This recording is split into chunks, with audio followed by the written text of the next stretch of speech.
We all have our favorite games. Games that are released on multiple platforms, games that have sequels, and games that are remade several years later. And as much as we love these games and their respective follow-ups, the debate amongst us gamers is always going to be, which is better? Now, I'm sure most of us have argued with our friends on the subject and might have had a good laugh about it later on, but in all seriousness, there are a few things to take into consideration when debating which game is better. Aside from the graphics, maybe it's the soundtrack, maybe it's the controls, or maybe it's just the nostalgia. Whatever the reason, it's these things that we love about games that keep us coming back for more. But in the end, we know these games are great, but the question still stands, and that question is, which is better?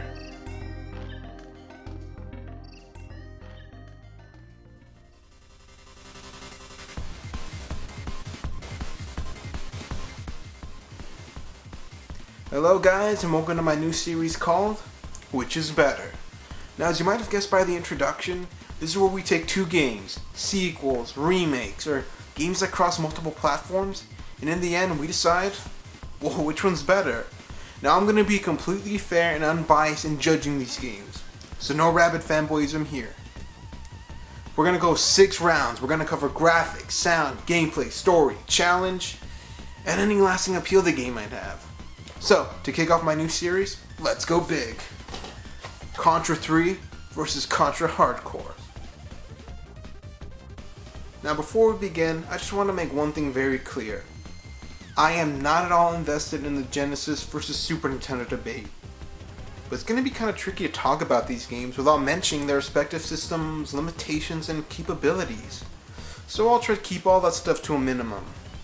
However, it is worth mentioning that even though Konami seemed to favor the Nintendo consoles, these were the only 2 Contra games to be released on their respective systems.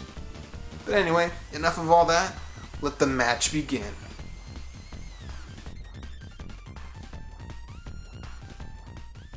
When it comes to graphics, both games look great. Contra 3 shows off the Super Nintendo's Mode 7 capabilities, and Hardcore shows off some amazing 3-dimensional depth. Very similar to the adventures of Batman and Robin. Trying to pick which one looks better is kind of a tough call. Now, I know some of you might be saying that Contra 3 destroys in the graphics department, and I would agree. But on the other hand, Hardcore did show off some pretty impressive visuals for its time. So I'm giving half a point to each one. Why? Well, because each one looks so awesome in their own right, and it wouldn't be fair to give the full point to Contra 3 when Hardcore also has some pretty amazing graphics. So I'm calling a tie on this one. One of the most important parts of any Contra game is the soundtrack. Yeah, graphics don't mean a thing if you don't have a rockin' soundtrack to go with some good old-fashioned running and gunning. And both games definitely deliver. Contra 3 has an outstanding musical score that's almost orchestral, while Hardcore sports a more heavy metal feel to it. Again, both are great, but I have to give the point to Hardcore's. The heavy metal soundtrack displayed here is a perfect companion to its over-the-top, heart-pulsing action. Let me put it this way for you guys. Contra was made to have a Genesis soundtrack. The point goes to Hardcore's.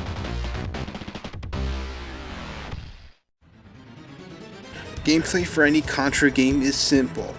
Shoot the bad guys and collect some crazy ass power-ups.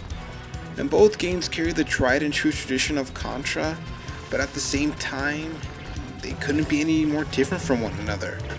Contra 3 plays very similar to the original NES game, and some of the gun upgrades from the original Contra make a comeback, like the spread gun, the flamethrower, and the laser gun, while also introducing some new toys to play around with, like the homing missiles and the crusher, which is a must-have if you want to get far in this game. One of the best features of Contra 3 is that you can carry 2 guns and you can collect bombs and set them off whenever you want to. But if you get hit once, then you lose your gun and you lose all your bombs. The bosses are a sight to behold and just as challenging, But aside from that, nothing has really changed. Hardcores, on the other hand, takes things to a whole new level. Quite literally. Instead of just one playable character, you have the option of playing as 4 unique characters, and in addition to that, each of the characters has their own set of weapons, and they can carry all 4 guns at once instead of 2. And when you come to the end of each stage, you have the option of choosing which path you'll take. It's sort of like Castlevania 3. You have other characters you can play as, you have plenty of attacks at your disposal, and the option to choose your own path definitely gives hardcore a ton of replay value and keeps things from ever becoming stale or predictable. The point goes to hardcores. Every Contra game has a story that's pretty easy to follow, but it always boils down to one thing. Aliens are attacking, let's attack aggressively. Contra 3's story is, aliens are attacking, let's attack aggressively.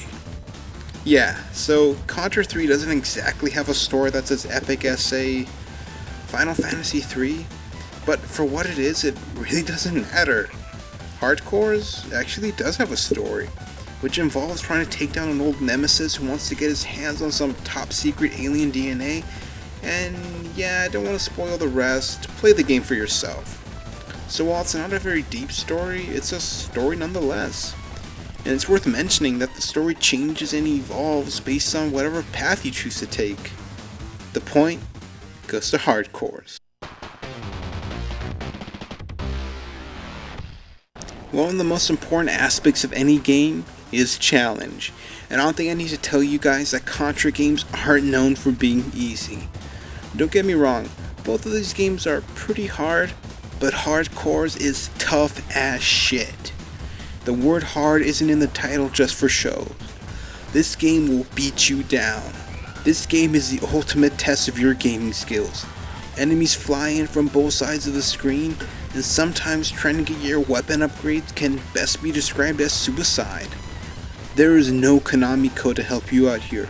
You really need to get your senses flying sky high. You get 3 lives and only 5 continues.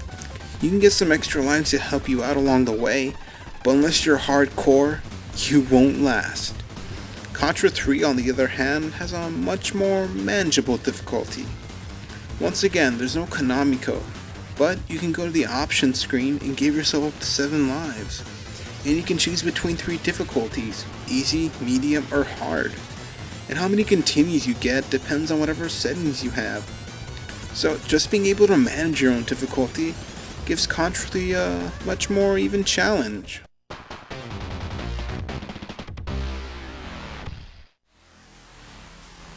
This one's kinda hard to talk about. I mean, both games are just so good and sort of balance out each other's shortcomings. Both have excellent graphics, great controls, and awesome music. But if I were to pick a frontrunner, it'd have to be Contra Hardcores. Don't get me wrong, I love Contra 3, but there's just something about Hardcores that keeps things familiar yet fresh. Just take my word for it. Its innovations keep it as a standalone game in the series, but its innovations also make it one of the best of the series. The point goes to Hardcores. Well, we've reached the end of the first episode of Which is Better, and today we found out that Contra Hardcores is the better game. Now keep in mind folks, I'm not saying that Contra 3 is by any means a bad game. These are just my unbiased opinions, so try not to take them too seriously. Anyway, thanks for watching, and if you have any suggestions for any games you want to see on here, then just message me in the comment section below. Again, thanks for watching, and have a good night.